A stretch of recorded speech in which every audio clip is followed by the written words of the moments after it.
It is housekeeping often death.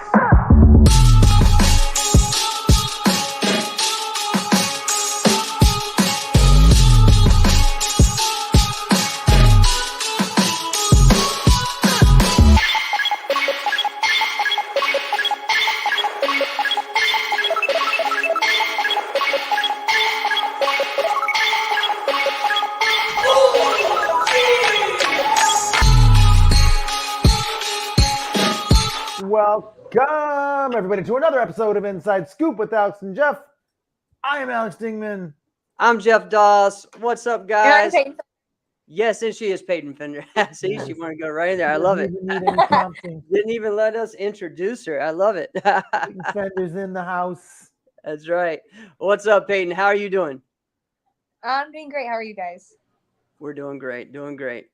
It's been, I think we were all talking before, it's been a wild and crazy day. Wednesdays are always outrageous for us.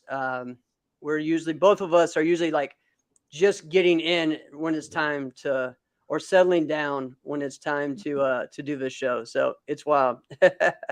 And you're at the school. I'm at the dojo too. So yeah, it's just the way it is, right? Yeah. That's awesome. All right. Insiders, as you all know, we are sponsored by the Virtual Fight Tour. And man, the Virtual Fight Tour has done some amazing things over the past three. This is, I guess it's on its fourth year now. So pretty exciting to see all the different things that they have sponsored, been a part of. Peyton, how many times have you fought with the Virtual Fight Tour? I did 2 in 2021, and then I did the one overseas for Bristol. So Awesome. 3 total. 3 of them. That's great. What has your experience been like? Jesse always puts on a great show, and all of the people, I've actually met a lot of people that I know now and am friends with now through Virtual Fight Tour. So it's really cool to like be able to meet those people that I probably wouldn't have talked to otherwise. Right. So That's it's really cool. Make those friends and then to fight them also in the ring. Yeah. And I'm sure while we're on it, what's the experience like fighting in the cage? It's definitely different because there's no way to go out of bounds. So if you run out of bounds, you're going to run into a cage and just bounce off of it, which is, I mean, a lot of people use it for points anyway. So they jump off of it and use it for points. But fighting in the cage, it's not really, for me, it wasn't different because I try not to go out of bounds. So I wasn't running into anything. Right. And it's just a little smaller because it's a circle rather than a square. So Correct. That's awesome. Good stuff. So what was your experience like fighting at the Bristol Open? It was definitely different for me because I had never fought overseas before in a WACO division. So for me, buckle up. That's very different then. Yes, the points were different. The body jab was different for me being in the US because it's not super common over here. So, and then a lot of the points here, you like make solid contact. And then a lot of the points over there, for me, they weren't exactly solid points. Right. So yeah, it's like a little. It's definitely like weighs on your mind too. You're like, okay, wait a minute. Like while it's happening, you're having to change your game plan, your mindset, and everything. Definitely. I've had to train differently for like a month before that to make sure that I was going to be at least somewhat prepared for the division. You're not wrong. You're right on. But what do you think? Did you enjoy it? I did enjoy it. I actually was my dad and I were talking and we were thinking about going back. I was talking with Brianna Nurse. We were thinking about going back over there to just for the experience again. Awesome. Well, it's an up and coming tournament. It's a big deal, you know? And I think it's I won't go so far as to think that the fighting is better, but it's in Europe, but it is definitely a different culture. But you know what? There's a lot of those tournaments that weren't the juggernauts, you know, like the Austrian Classic or the Irish Open, because the Irish Open hasn't happened in 3 years, a half decade. And now the Austrian Classic, we just said, you know, goodbye to the last one that's ever going to be. So, yeah, I mean, going to some of these ones like Bristol, which was like the tournament of the year last year, right? And Yeah, I- it was a great turnout at the Bristol Open last year. That's for sure. Definitely. So, Peyton, as you see the title, State of the Women's Division, what are some things? Let's just first off tell everyone what division it is that you compete in, and who you represent, and what school you're from, and where you're from, so that way people have a background of you. So I'm from Orlando, Florida. I train at William Canonizato's school. It's Florida Sports Martial Arts. And actually in June of this year, at Battle of Atlanta will be my year on Revolution. So I got on Revolution at Battle of Atlanta last year. And then I compete with Jimena in team fighting for women. I do the 140 to 149, so the light middle, and then open weight. All right, awesome. So you are, and William Canzal is your instructor, right? Who else do you train with, and who is your like fighting coach? Mr. William is my instructor, boss, uncle, dad, whatever you want to call him. That is what he is. He is family, boss, all of that. I also train with one of my biggest supporters and coaches right now is Hakeem Walker. I train with him 2 to 3 times a week. Adrian White is another one that I'm actively training with. And then a lot of up and coming kids I train with too. The ones that are some underbelts and some black belts that are up and coming in the martial arts world. Love it. Well, I've heard a lot of great things about, William Canonizato's school. But people say it a lot, like Florida's a hotbed for a lot of martial artists. There's just a bunch of them there, especially the Orlando area. But you know what? There isn't a lot of great martial artists without great martial arts schools. You just can't have a lot, because if you have crap schools, there's not going to be a lot of people in those schools. There's not going to be a lot of great martial artists. So you got to have great schools, right? That is true. So, that is true. Yeah. We had one of my students won the Mini Warrior Cup this year. Oh, that's awesome. See? Love it. There you go. A couple of do it, but he won. That's so cool. That's so cool. Yeah, every time that I come down, actually, let's see, years ago, I guess it was probably like 2013, 14, 15, when I came down when it was still called Blitz, not USA Sport Karate. Yeah. It was always fun to see you guys schools like team demo, because it was just had so many up and comers that are now, like you and Haley Glass, and all of you guys are now adults, but you guys are all kids then, and kicking and punching and doing every weapon there was. And you guys can all fight too. So it's really cool to see just the all around martial arts that, Mr. William does over there. And he's a great guy too. Yes, he definitely. I've been with Mr. William since I was 5. So he's had me for 16 years now. Wow. And you teach there. That's is that your full-time job or like a part-time job? This is my full-time job. I'm here 5 days a week from 2:15 Mondays, Tuesdays, Thursdays, and Fridays until sometimes when the kids leave. So like 10 o'clock.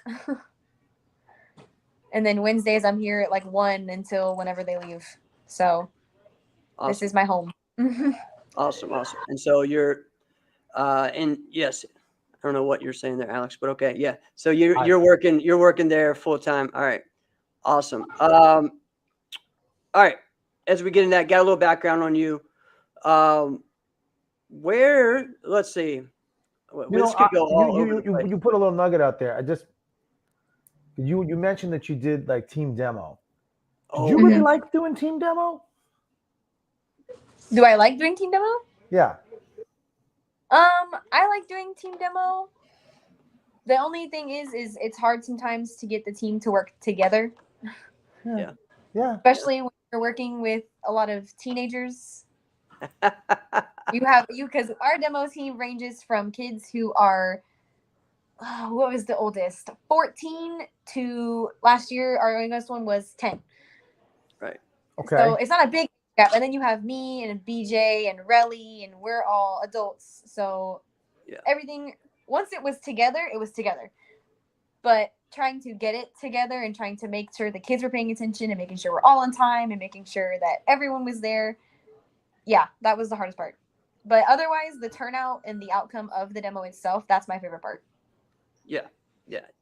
It's definitely cool to see you perform on that, just especially now when people know you more as a fighter. But to see you go out there and do that and really lead that, it's cool to see. It was fun to see that at Pan Am's this year, because I don't know, you've probably done it more recently, but I haven't seen you do it since you were younger, so it was cool. I do the one at US Open pretty much every year. Okay. So at least I tried to do that at least, and then I know I did Pan Am's last year and Pan Am's the year before. Awesome. So I jump in on forms.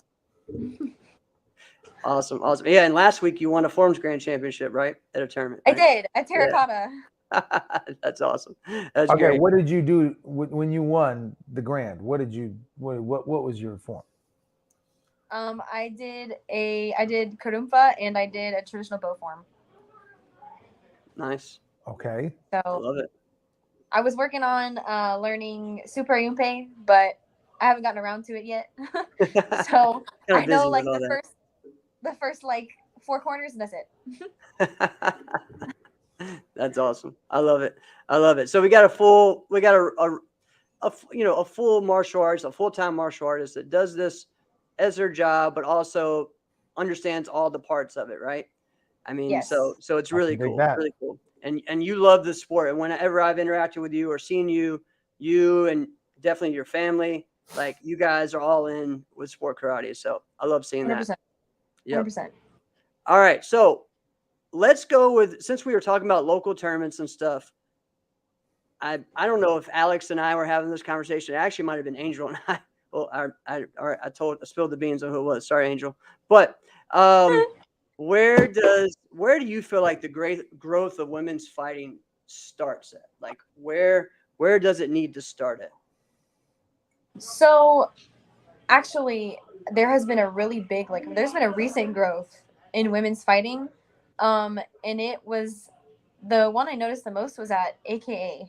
Mm-hmm. And I don't know if it's so much as the prize money, because I know that was an issue right last year where we weren't getting as much as the guys. For me, I don't fight for money. Right. I fight for the experience in itself. So the money's a plus. Right. Because sometimes you win some, you lose some, it happens. But I think part of the growth is because we're now getting the same prize money as the men. But that's also now because, like, for example, AKA, there was 20, 30 women in the division. Yeah. So there was a really good group of women to actually fight and compete for the money at AKA. Right. Now, we're seeing the growth, I feel like, nationally and at these big tournaments. But then when you want to maybe go home and get some rounds in at a local tournament, it's not the same, right? Obviously, the quality is not the same, but like there's like almost no fighting for you. There's almost no options a lot of times, right? Is it like that in your area?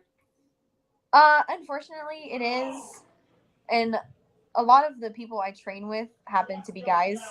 Right. Or younger than me or younger belts. So it's one of those things where, because I train with kids who are 14 and up, sometimes 10 and up. It really depends. But coming back home to try and get some rounds, and I know this weekend is probably going to be good if I compete this weekend. Yeah. But like last weekend, for instance, I didn't fight. There was one person in the division, but I didn't end up fighting. And then I think a couple weekends before at the knuckle up, there was one person in the division. So right. Exactly. Yeah. And we see that. Yeah, and Peyton, we see that as well in the Southeast and even locally here in Virginia. You know, like Gina Thornton was, one of the best fighters, but she literally had to go outside of her state to even get any rounds for years. Mm-hmm. And, she would show up and same thing, do forms to at least go to a tournament and compete, and or at least have someone to compete against. And there's a lot of that, which is kind of frustrating. So I feel like we're growing at the highest level, but not in the area. Like we're almost going the opposite, right? Our sport right now, especially for women's fighting, is reverse. We should be growing them at that regional and local level. And a lot of times, there was a tournament recently where there were only 6 adult men, but there were 5 adult women, and they didn't give any money for the women, but they gave money for the men. And it's like, yes, and again, it's not about the money, but it's about appreciation, right? And it's like, yeah, and in my opinion, if you want the division to grow, then you have to give the same amount. Say, exactly. like 3 people register, at least you have someone there. But Yep. like what you were talking about, that was almost an even number. So Yeah. they It's great. It both makes should have no got sense. something, some Exactly. kind of recognition, like, hey, we see you. Yep. Well, here's the thing about that is the argument typically is on the other side. And you always got to think about that sometimes. Like, if I say this, if I do this, it's just like sparring. It's just like fighting. What's the reaction going to be? All right. What's the response going to be? I have to have a plan for this, because if we look at this and say something's wrong here, that's not hard. That's easy to say. Something's wrong here. Whatever is happening is not working. Okay, great. Join the club. We all know something's wrong, right?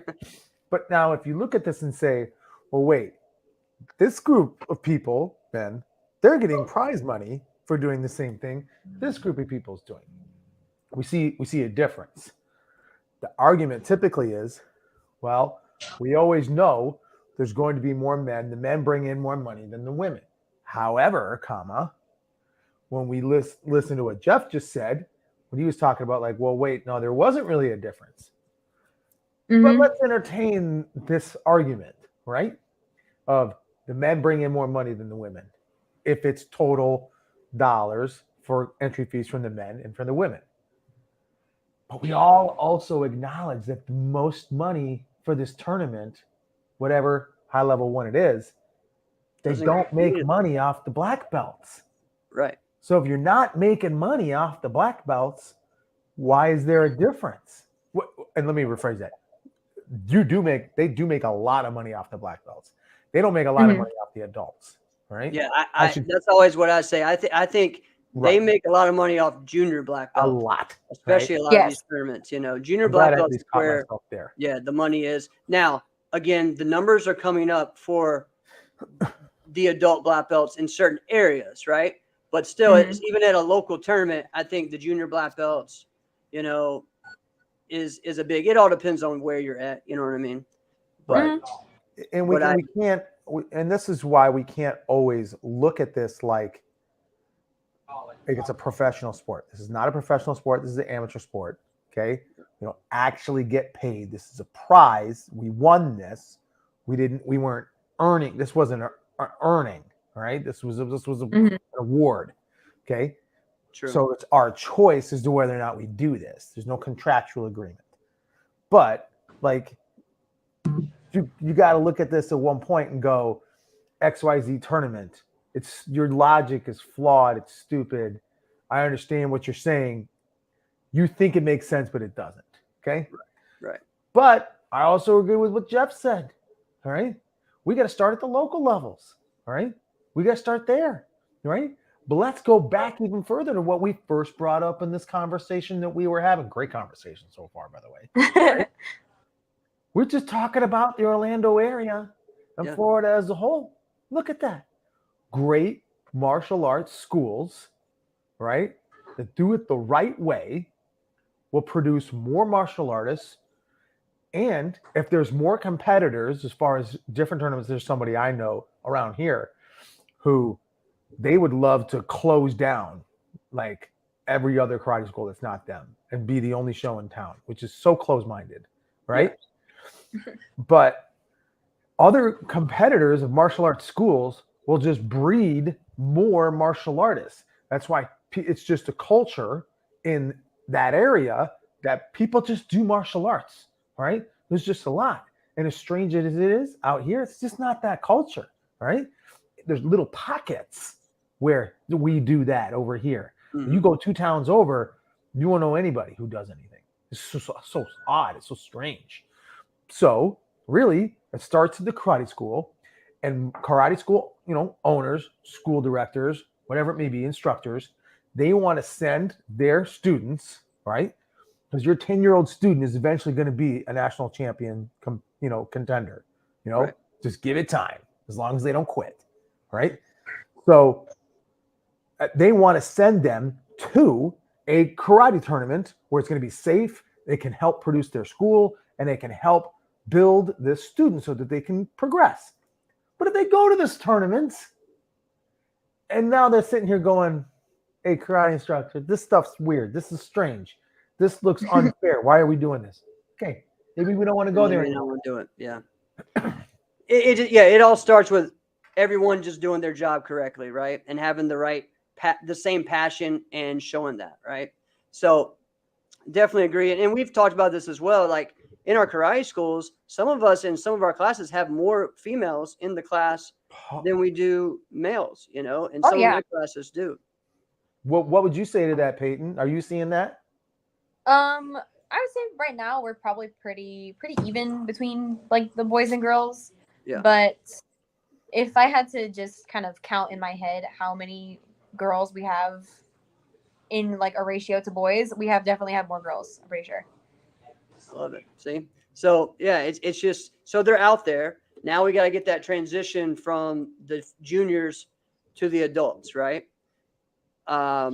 So I think that's the progress. We are seeing that right now with a lot of our new fighters that we have in the adult divisions have come straight from the juniors over the past couple of years, right?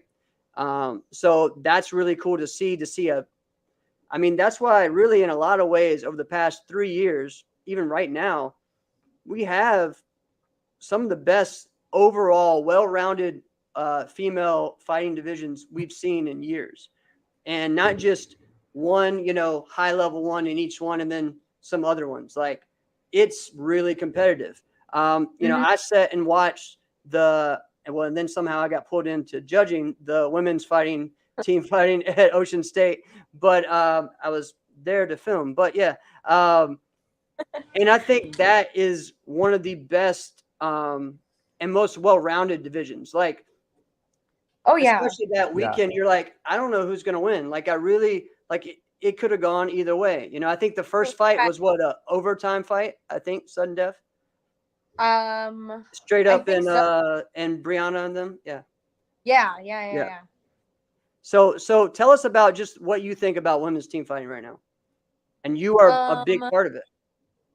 As of right now, if I had to give you a top 3, it would definitely be Paul Mitchell with Katarina and Maeve.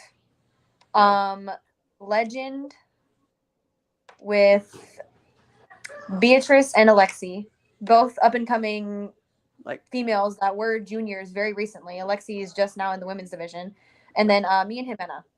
Yeah, and you guys are probably one of the most consistent teams. You guys compete I guess Beatrice and Lexi do as well. They compete a lot as well. You guys, most tournaments it's Revolution and Legend, especially last year, right? And the year before. Last year. There was 6 of us. Yeah.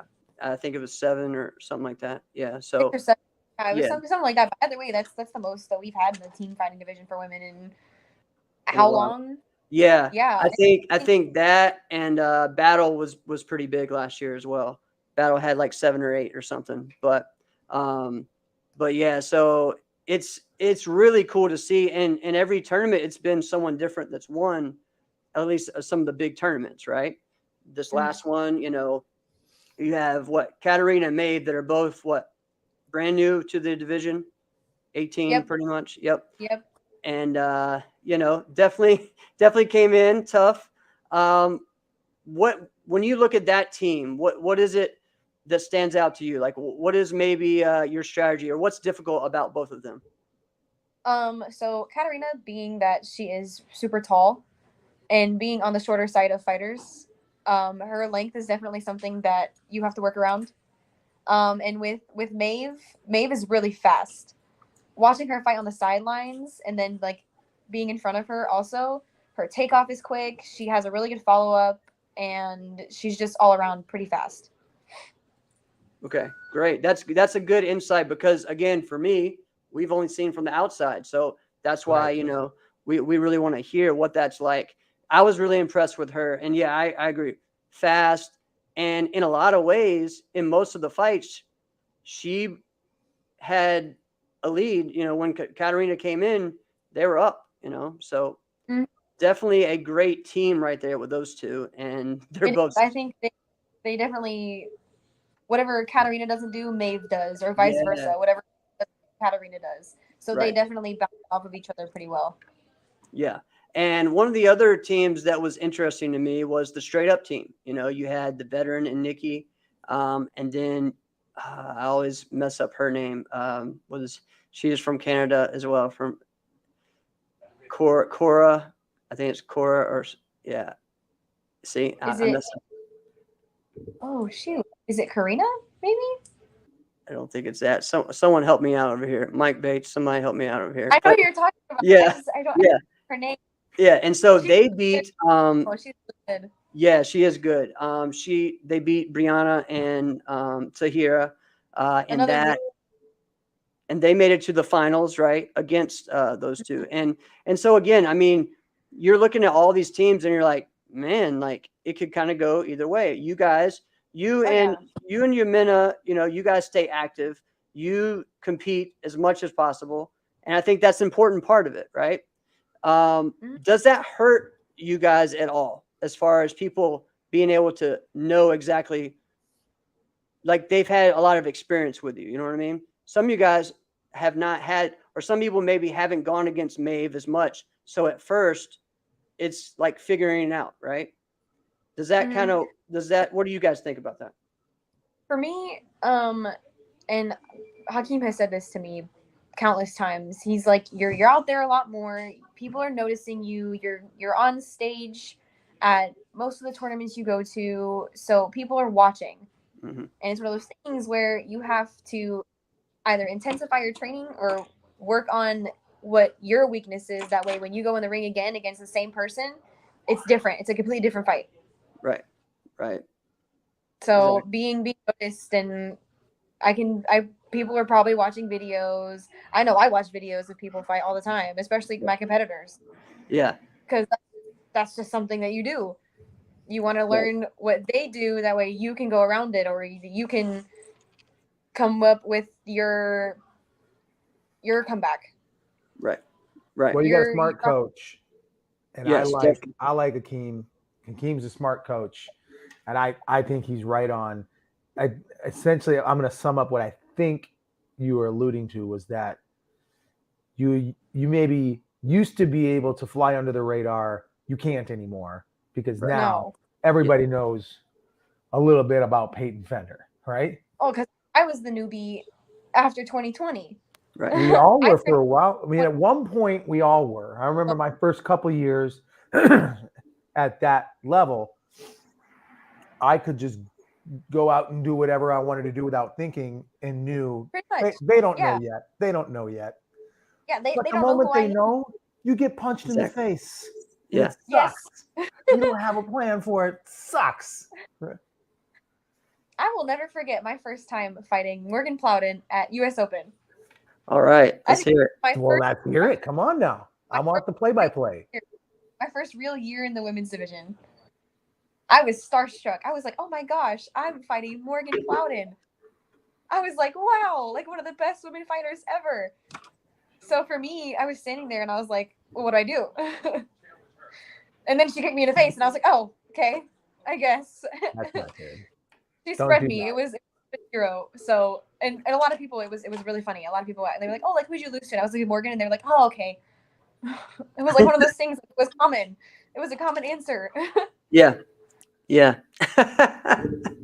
So break that down. So again, for years, and honestly still, you know, Morgan was that fighter that everyone was trying to crack, right? Trying to figure out how to beat her, you know, still is that, you know. Oh, yeah. Another one over the past 3. Oh yeah. The other one is, you know, Katana is another one. And then right now, Katarina has become that one, right? Yes.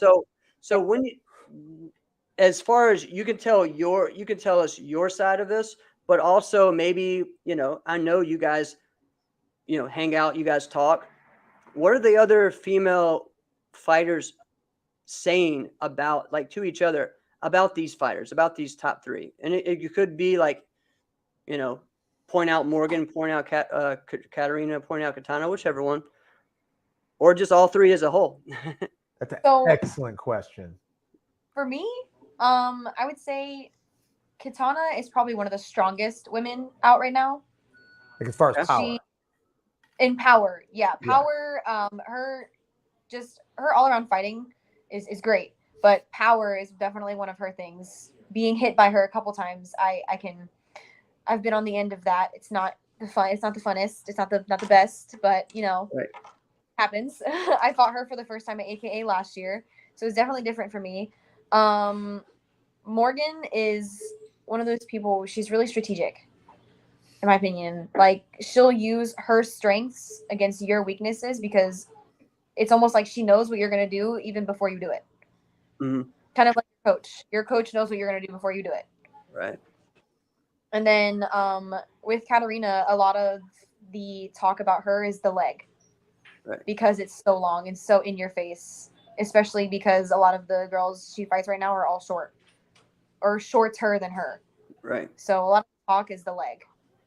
Her foot is literally in the face.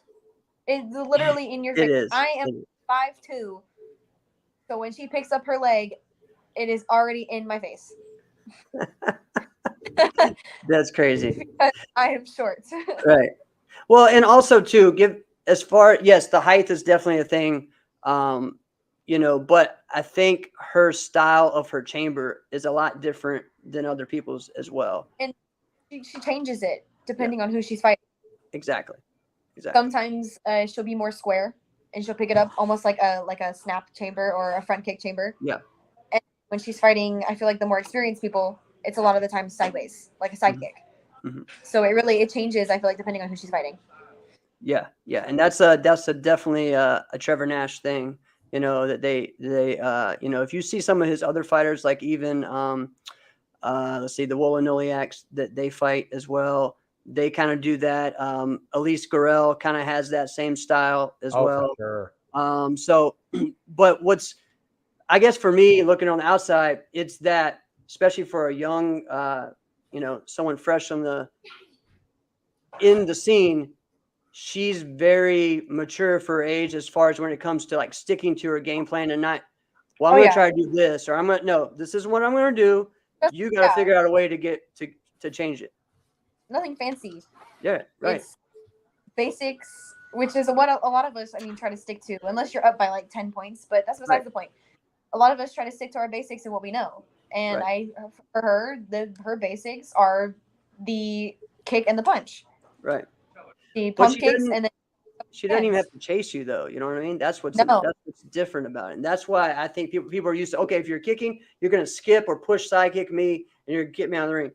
I'm just going to wait here to you. I'm just going to pick you off. And it's for her. Yeah. She has like targets that she is shooting for when she kicks. Yep. And a lot of the time it's right on the hip. Yep. It's not really the head. It's right on the hip. Yeah. And then when she gets you in the head, it just happens. Yeah. Yeah. Because we all know she's probably going to try to shoot for your head. So it's normally high and then she shoots low. And that's exactly what happens. And that happened to me a couple times too when I was fighting her. Yeah. Awesome. That was a good way to break it down on each of them, because I think that's good insight. You know, not just on your side, but also hearing as well too what others are thinking. Because you know what, for years, especially we talked about this with Raymond, and we felt like there are people that they were just going out there excited to at least be able to fight him, right? Didn't really look like they wanted to beat him, you know? And some people have even said that about Morgan or even Katana, that some of the females just are happy to be there. They're not really trying to beat them, you know? Want to be relevant in the match, but if they didn't win, they're not upset about it. Right. For me, I had never fought before in my life. And my first time winning a middleweight grands at AKA. So for me, I was going in like, oh, like I'm here. I'm gonna try to win. Yeah. And what do you got to lose? Like you just said, it was your first time. Like you got nothing to lose. Yeah. You know, I got a question though, Peyton, because you broke down the three that we talked about so well, right? All right, let's just paint this scenario, okay? It's not possible. We're just going to play like it is. At the next major tournament, you're already in the finals. You're in the final fight of the tournament. And you have to fight one of those three, Katana, Katarina, or Morgan, for the final. And you get to pick which one. Who are you picking that you want to fight and why? Do I want to be kicked? Do I want to be hit hard? Or do I want to... Do you want to win? Well, I don't know. I'm assuming you do. Well, yeah, of course. Who doesn't want to win? That's right. That's why I said it like that. I mean, I want like who doesn't want to win? Okay, so you get those. So you're in the finals, and you got to fight either Katana, Katarina, or Morgan, and you get to pick which one do you want. I would probably pick Katarina. Now tell me why. So, a lot of the stuff I work on in training right now, I'm not gonna put it out there because Right. But a lot of the stuff Smart that move. I'm working on right now could be geared toward any of them, but it's more geared towards the fact that the women's division is known for kicking. Yes, it's true. That's always what happens. We always try to kick around each other's leg. It's always a leg battle. For me, everyone trains their legs, everyone trains their hands, but some people do more than others. For me, my training has been more based off of footwork and faking and trusting my hands to take off. So being that she is a kicker, we've all seen it. She is a kicker. I feel like I would have the best chance. Because you weren't going to try to battle with her kicks anyway, is what you're. No, because I'm just kind of piecing. No, I wouldn't try to battle with someone who has a higher chamber than me, especially the fact. And when I say that, and I know you know what I'm talking about, but I just want to verbalize. Yeah. When I say battling, I don't mean you're not going to try to kick with her, kick for kick. No, I wouldn't try to kick with her long leg that's already at me. Right. One of the things that I was told recently was if you give a kicker the space to kick, they're going to kick. Right. Yes. Right. Yeah. Yes. Space, and you don't give them the space to kick, they have nothing else to do except use their hands. So I'm telling you. Yeah. From being that person, we want the space. Yeah, exactly. There's two things we want. We want the space, but then when you give us way too much, it pisses us off at the same time. Like, but wait, no, give me space, but not that much. Right? It's like with the move, kickers don't like when you move because they can't hit you. Right. So if I'm moving constantly, you can't hit me. You have to do something else. Correct. I love it. Let's move on before you divulge too much. Yeah, I know, right? I know. All right, let's go. So we talked about three fighters that everyone's talking about. Right. Who are three competitors in the women's division that people should be talking about, or that that are ones that you'd like to be talking about? I'd say one of the fighters that not a lot of people are talking about right now would be Brianna Nurse. Yes. She's a great competitor. She's an all-around great fighter. She can kick. She is fast. She hits hard. She's an amazing axe kick. So that's one of the people that I would say. Another one for me right now that I haven't really heard a lot of talk on was Maeve. Yeah. She's still up and coming, but right now she's the top of the division, and that's my division. Yeah, that's what I was going to say. She was in your division. You seem to be decently impressed with Maeve. Speak a little more on that. The first time seeing her was at AKA, and it was one of those, like, I wasn't, like, surprised because you're in the women's division, but it was one of those, like, wow, like, you're really good. Do you think that talent-wise, she might even be better than how she's performing? Like her end result of her performance? Oh, yeah. For me, watching her at tournaments, just watching her speed and if I'm thinking correctly, she was a junior last year. Yeah. So her coming in the women's division, already having that speed and the ability to take off on people whenever she wants to, it's just going to get better as she progresses throughout the division. Right. Yeah, because I at DC she fought Brianna Tewitt for the junior grands at DC. So yeah, I mean she pulled away and almost dominated that fight, and Brianna's a great young fighter as well. So definitely just brand new to this, but yeah. And again, that was another one, same thing, poise, but you could tell she was just having fun doing what she loves doing. That's what was cool, sitting from the sideline and watching. So another one for me, since we're talking about 3 people, I've only mentioned 2. Yes. The other one for Alexi. Yeah, definitely. Lexi is crazy, the potential. Oh, 100%. I watched her in the juniors division and she dominated all the time. Yeah. Was dominating. And she won her division at Ocean State, or not Ocean State, AKA. Okay, yep. So this is your first year competing in the adult division, the adult women division, and you're already winning your division. Right. And then she won her division at Austrian Classics too. Oh yeah. Yeah. Another one that's an all-around really good fighter. Yeah. And that just shows if you can do something like that, like you have to be very versatile to be able to, fight this style and not only be competitive, but literally win it. Mm-hmm. It's hard. Sometimes when you go to Europe, you could get taken out by a scrub. Because it's something that's so different than how the US is. Right. Yeah. Me, at least. It was fake. And I don't know if you ever heard this term, Peyton, but we didn't used to use the term like scrub, like somebody who's just no good. We would use the term cheeseburger. I don't know if you've ever heard that term before. I've never heard that. So that weird. For me, I've heard that for growing up all the time. I'm thinking, Alex, you're telling people something that everyone knows, but I guess people didn't know that.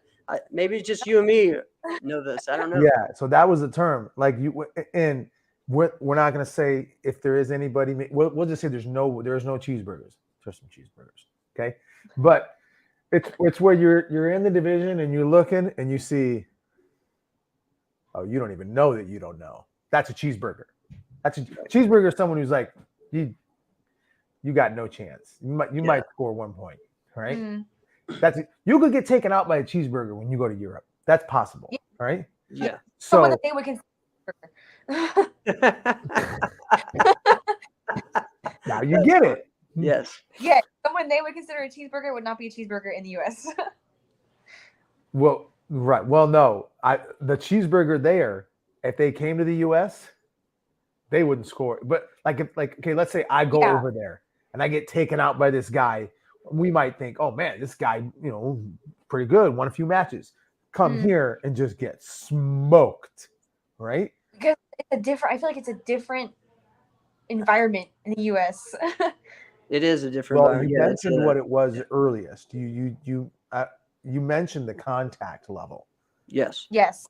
That's the biggest difference. It's not the strikes, although they exist, the jab, the rules as far as what you're doing, are you sweeping, the little things like that.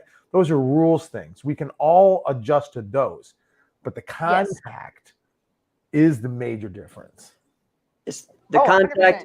And also the environment. I feel like the environment is like a kill or be killed attitude here. When you go to a NASCA tournament, especially like we're talking about at Rhode Island, where it's packed, it's crammed, everyone's there, and it's like you do something, it's like, ooh, I mean, I'm sure that happens some, there, but it's still more like it looks more like a sport or like a spectator sport, because everything is more, again, organized, so that's a little bit different. But here everything's on top of each other, and for most tournaments, some it's not, but yeah, I mean, I think that really changes things. See so many people run into TVs and NASCAR tournaments. That's so true. Because they're so. Yeah, And the organization at the tournaments overseas in Europe are I would say a lot better than like NASCA per Yeah. se. Yeah. I've been doing some AAU tournaments as well, and it's like insane how like on time and everything is. And they sent me this week. I'm supposed to have one this weekend, but I probably won't go. But they sent me my schedule and said, okay, so 11:30 we start forms, at 1:00 we'll start fighting, and okay, we hear that here, and we think, yeah, okay, so really it'll be like 1:00. But 2:30, no, like the 3 last o'clock. service I went to, I was done by like 1:30. Like I started at 1 and I was done at 1:30, and it was like, all right, you're out of here. It's just the way it is. They have it set to a T, so it's pretty cool. Mhm. Yeah, for me, Go. recently it's been like, oh, you're gonna go at 11, and then we go at like 1. Yeah, and that can be frustrating, especially when you're trying to warm up, when you're trying to get your mindset ready. It's definitely a different environment. And so, like when you get that chance to like go to an event that like sticks to what it is, it's refreshing, right? Yes. Yeah, definitely. All right, let's get into your top 5. Peyton Fender's top 5. So you tell us, however, you want this to be. If it's top 5 females of all time, top 5 right now, top 5 fighters. Just you tell us what you want to share. Okay, if I had to do top 5 fighters in general, not just women, Okay. I would have to go with Hakeem. Okay. He's not only a great coach, but he is a great fighter all around. I've seen him in the ring, and it is just amazing to watch my coach fight. He is a good fighter. He's a very good fighter. Yeah. Another one for me would be Jimena. Okay. She's fast. She's really good with her kicks when she uses them, and her takeoff is amazing.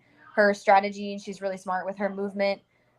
Being that she trains with Hector, I can definitely see his movement in her. Yeah. So one of my top 5. Another one of my top 5 right now is Katana. Brianna is a top 5 for me, and then I would have to say my number 5, my last one, going based off of all around and not just women, would have to be probably Ross Levine. Okay. Wait. I got to digest this thing here. I know. This is all over the map. So we got Hakeem Walker. And then who did you say 2 again? She said Jimena. Jimena, Brianna, Brianna, Nurse, Ross. Katana, and Ross. Yeah. Katana, and Ross. She got a little bit of the past, the present, the future, some females. I love it. I grew up watching Ross and Raymond fight and Hakeem fight and just kind of all of those guys.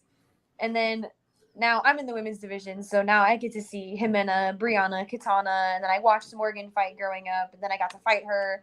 So for me, it's kind of like there's a lot of I was watching a fight recently, and I saw a lot of what we do now in that fight. It was at Gator Nationals. I don't remember what year it was, but it was just posted. It was at Gator Nationals. It was a team fight, and it had the last fight was Ross, and then I don't know who the other guy was, but it was Gypsy and ASG. Okay. Yes, it might have been Peter. Yeah, it might have been Peter or Chance. I don't know. But I was watching it, and I was like, okay, like this is pretty relevant. The fighting. And it was a team fight. It was a team fight. Yeah. It was probably like 2011. It was probably Chance he was fighting. I don't know, because I don't even remember where the last Gators was. Gator Nationals. That was one of my favorite tournaments. And then it just They had some unfortunate luck. Yeah, they did. That's good. I love it. That was kind of everywhere. That was a cool. Definitely, I don't think either of us would have predicted your top 5. So I love that. That's what's great. It's like a whole different perspective. And Alex and I were talking before the show. and we were saying, I want to see, what a person now really thinks, as far as, because we look at things differently because, Mm. both of us were pretty much 90s competitors and into 2000s competitors, like we grew up as fans and young competitors in the 90s.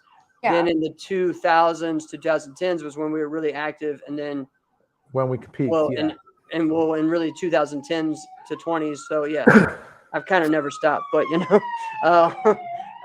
so it's just kind of the way it is. But that's really cool to kind of see, what you think, and also someone from Florida as well.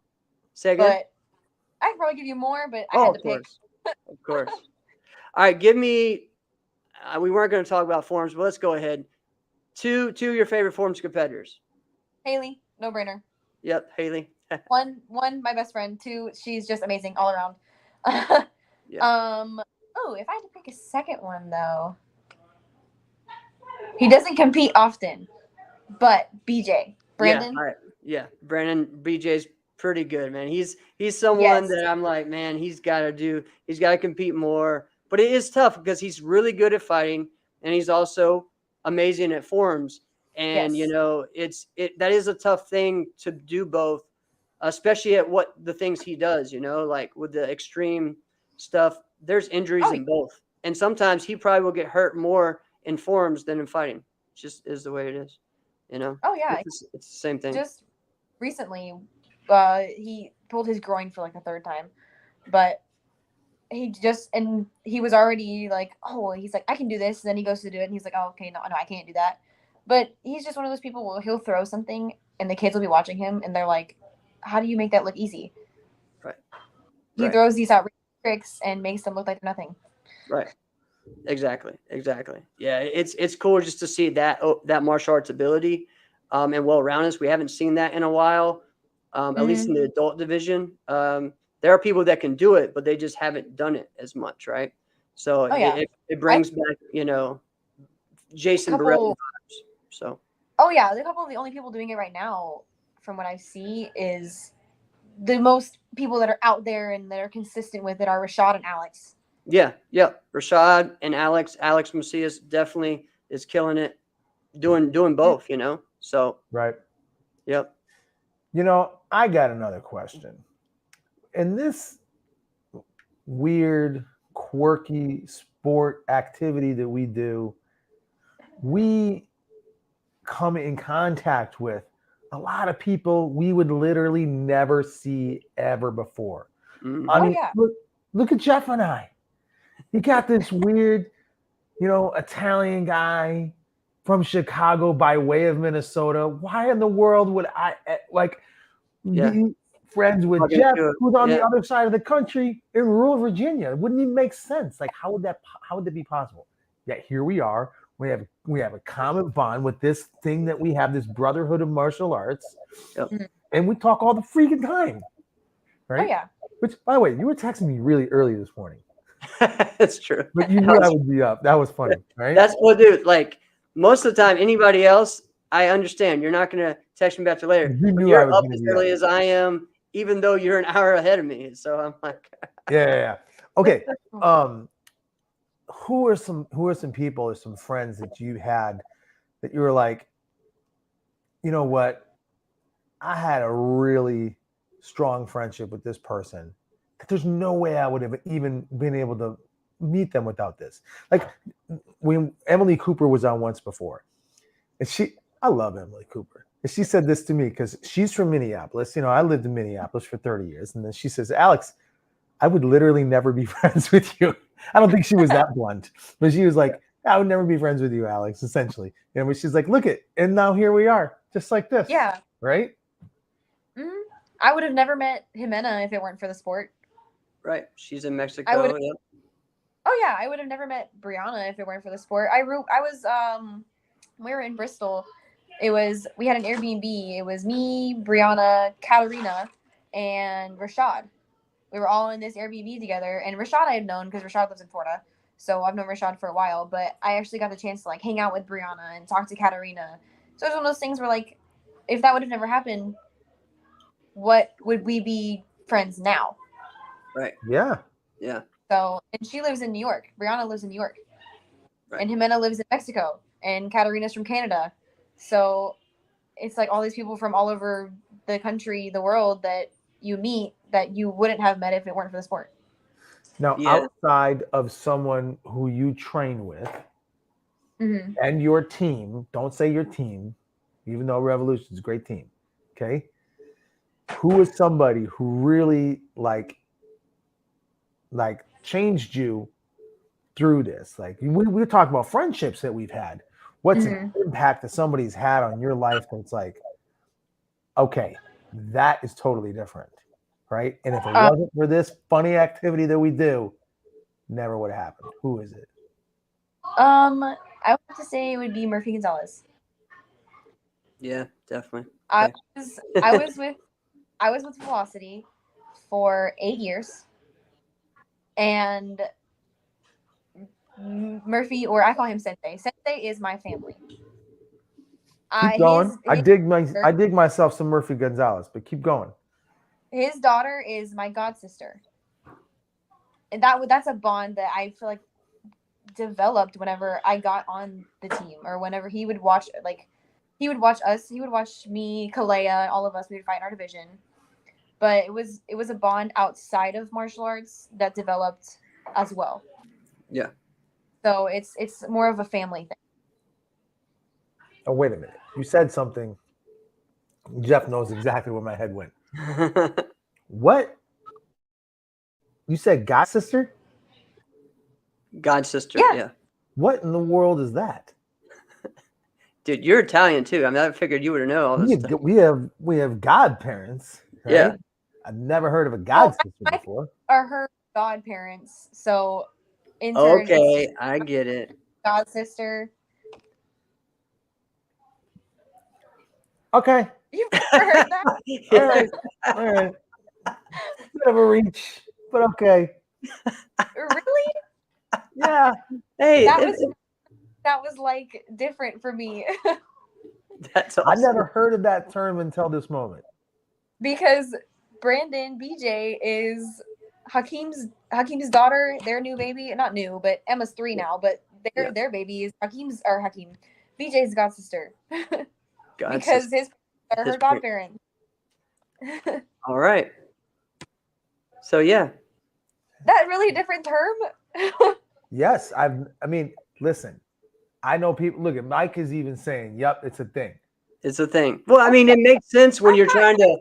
Yeah, no, you're not crazy. I mean, it makes sense to say, all right, what is this person's relationship to you? And if your parent is their godparent, then that's how you say it. Yeah, I get it. But like my family, so my stepdad, he's a black dude from Aberdeen, Mississippi, right? So he's got a younger brother who's younger than me, right? Mm-hmm. But in reality, like, he would be my uncle. Yeah. Right? So we just decided to use this term. We do not use titles at all. We just say family, right? Because we've got cousins that we look at, and sometimes we go, but whose cousin? What are you? Is this second cousin? It gets a little. Yeah. We just lose it. We just said, forget it. This is my family, and we just leave it at that. Right. And so for that, maybe that's a detriment, because I've never tried down that side of the family. I've never even tried to label anybody. Right? That's funny. I thought it was like a thing that everyone knew. Oh, I've never heard of it before. Jeff, have you ever heard of that before? Well, no, but I live in the country. All right. We don't have, that's not really that much of a thing. You know, the whole godparent thing isn't really. I had godparents growing up. Yeah. See, we don't have that where. You knew I was going, you knew my head went there right away as soon as she said it, because I can't hide my facial expressions. Yeah, dude, Mike is it right on. What do you say? In Black Belt, some of our cousins are not even blood related. Yes. Yeah. Right? Yeah. Same. Exactly. I found out that my mom introduced me because there was so many like, oh, this is just family, this is family. And my mom told me like, no, this is your cousin. And I'm like, how? She's like, nah, it's your cousin. And then she just like left the room. And I'm like, all right, hey Carmelo, what's happening? Right? No, Right. it's her cousin. Yeah, He's we have just a lot younger aunts than and her, uncles. closer That's to right. my age. So I thought, all right, she just is in a weird mood and didn't want to explain. And here's my new cousin. No, it's just weird stuff like that. And then here comes Stanley, who just grew up on the block. But he's your cousin. Yeah. No, I Exactly. get it. And yeah, All right. we have aunts and long uncles. That's the extended thing. Yeah, that's it. We have aunts and uncles. My bad. Yeah. But man, this has been a lot of fun, Peyton. What we've kind of gone over the place, and I don't think we haven't made anyone mad, any promoters mad yet. Let's do that. No, I'm just kidding. No, but what are some things to finish this up?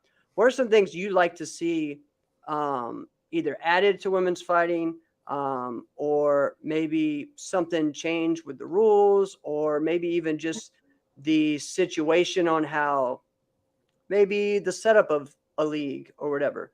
What are some things that you would like to see moving forward that will help grow the sport? So I think one of the biggest things for me, the past couple tournaments, like in general, not naming any tournaments in general, but the past couple, I'm just gonna put NASCA out there. The past couple NASCA tournaments, so they've been sponsored by Female Fighters Matter, right? Female Fighters Matter too. If female fighters matter, why aren't there more female fights on stage?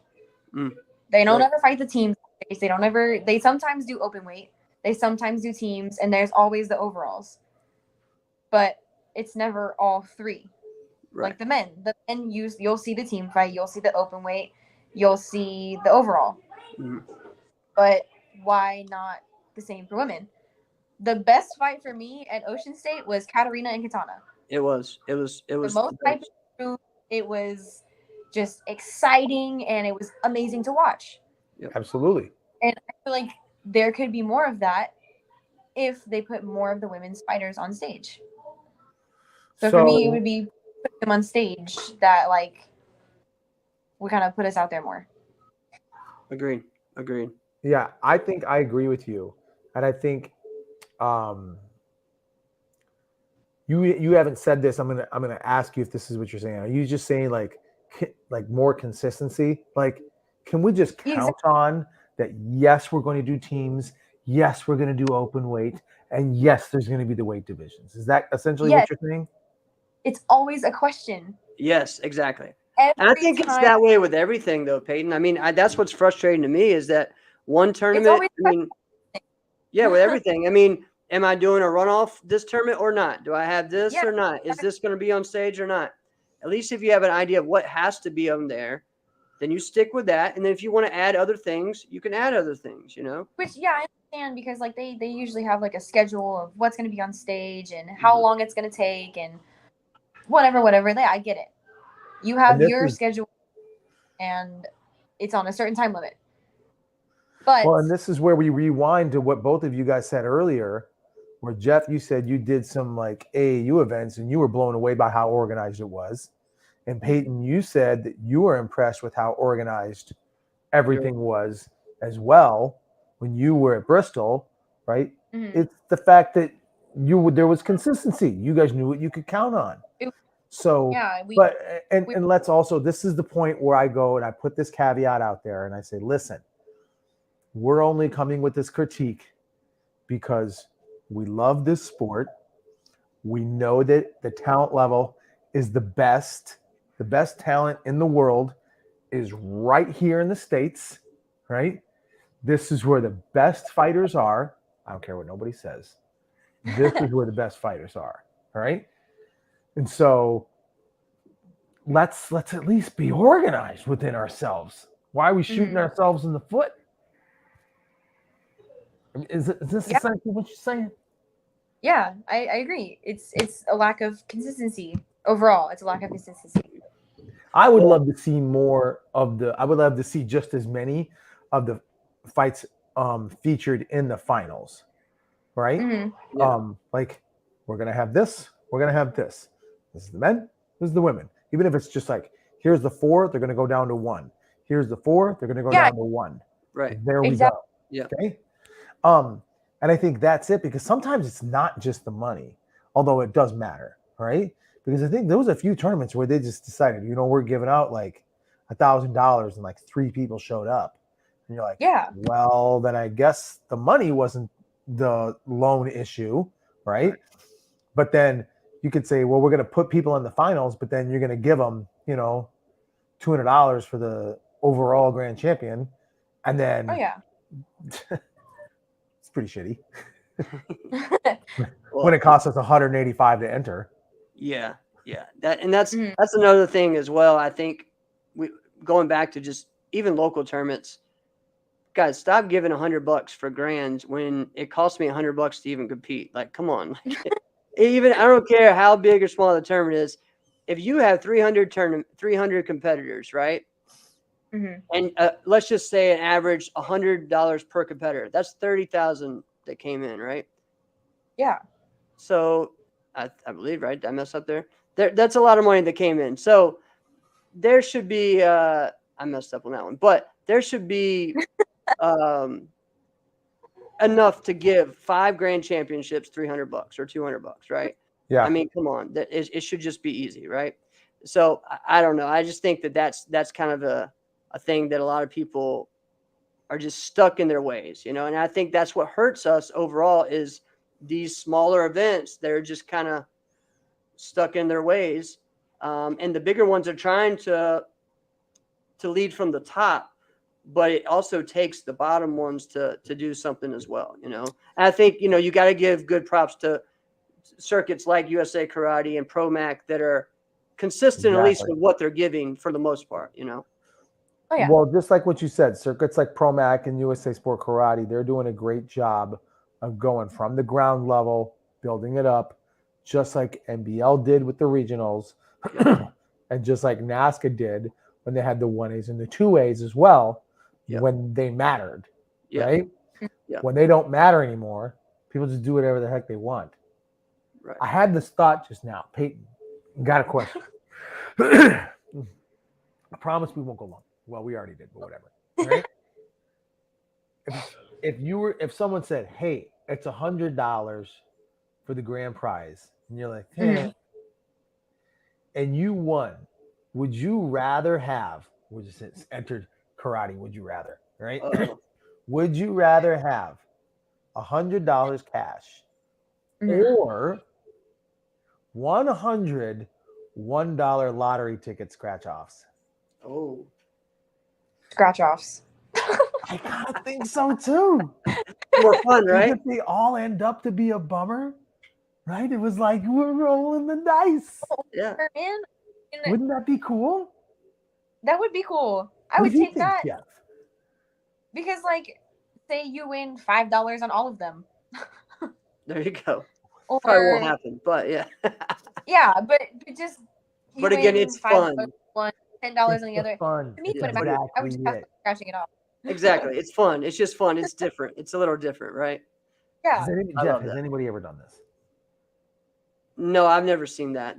That's pretty cool. Pretty cool. Yeah. Now the tournament that I told you guys, I got so I got money, I got cash, but my grand championship was like a jug full of like Southern sweets. So I had like a whole thing of like candy and sweet tea and all this stuff that I don't eat anymore. But it's still kind of cool because it kind of, it's like I had those like caramel candies that have like the cream inside of them. Oh man, those that's cool. Yeah, stuff like that, right? And like milk duds, things like that. So yeah. I like when it gets creative with like the trophies and stuff. Mm-hmm. Whoa. In the comment, pause right here. What? Uh-oh, you're dead. This is from a girl who won $3,000 on a scratch off. What? I was okay. What? Okay. Yes, I did. All right. But it was one that they bought for me, so I couldn't even turn it in myself. Wait a minute. I have to hear the full details on this. It was I want to say it was a Scrabble crossword. one of those Scrabble scratch off crossword puzzles that you would do. Okay. Don't know it, but it's a scratch off. So You get money. yeah, and I think I had gotten, I want to say it was like $3 for the first like 3 words or something like that. I don't know. I don't How remember old what it are was. you to But this point? now, No, at this point when you're scratching it off. I think I was like 16. Okay, so not legal yet. All right. No. continue. But so I was scratching it off, and I was like, oh, like I got 1 word, and then I got 2 words, and then it kept going, and then I was up to like Winning. 8. Wow. I What? was like 8 words, and then I got up to 9 words, and at that point, I think I was done. So I finished, and I was like, oh my gosh, and I was like, Mom, I was like, look, and I think it was like $1,000 at that point. So I was like, I just won like $1,000 scratch off, and I showed it to her, and then she was like, there's another word. So it was 10 words. I want to say 10 words was $1,000, something like that. 10 words was $1,000, and then there was a multiplier on the scratch off ticket. So I scratched off the multiplier, and the multiplier was 3. Wow. So I've never gotten that luck. I've never. Oh. Wow, that's insane. I love This is the point where we have to use the disclaimer. All right, insiders, you're not going to win. Yeah. Don't go take your paycheck and throw it at What scratch he offs. No. mentioned in the comments was that they used the money to buy the truck that we have. Oh, all right. Well, good. They you should go. have. You Hey. can't win the money. It wasn't mine, but it was my money. It wasn't my money, but it was my money. Oh, Right. man. So you definitely would want the scratch offs. For you, Yeah. you're like, Yeah. come on, all I do is win. Let's get it. They always, anytime we get scratch offs, I'm always the one that does them. Because of that. Because of that, you're the designated scratch off person. All right. I would do Look that at too. the next tournament. What's going on? All right, so Peyton, what is the next event you're doing? I know this weekend you have a local one coming up. And is the Vice City in Miami. I'm actually interested in how big it's going to be, considering Tyreek and Bailey will be here, Yeah, so it should be full time. and how it's going to go. It'd But be I bigger think if the they give next out scratch offs. Here we go again. I think the next one for me is Battle. Outside of locals is Battle. Awesome. Yeah, probably the same here as well. Awesome. Well, great stuff. Peyton, this was a lot of fun. Thank you for your insight. Thank you for just having fun, joking with us. And we had a blast. All right. Thank you. And keep up the great work. And we're proud of you. And I hope you just made a bunch of new fans as well over the show. So. I'm bummed we're not doing our fantasy sport karate team anymore. Peyton, you were on my fantasy sport karate team. Yeah, I was. You were like my lone contributor. You were the only one giving him I had points. the worst team, by the way. Yeah. Sorry. I know that just sounded like I threw you under the bus, but it was like you and Cam Dawson are my only contributors. Everybody else was injured or retired. You know, I try not to get injured. No, I had I think I had like 7 people on my squad who contributed zeros for the year. That's oh my gosh, that's so bad. Yeah. It's bad. All right, Alex. This has been another episode of Inside Scoop with Alex and Jeff. I am Alex Dingman. I'm Jeff Doss. And I'm Peyton Fender. See you guys next week. Thank y'all.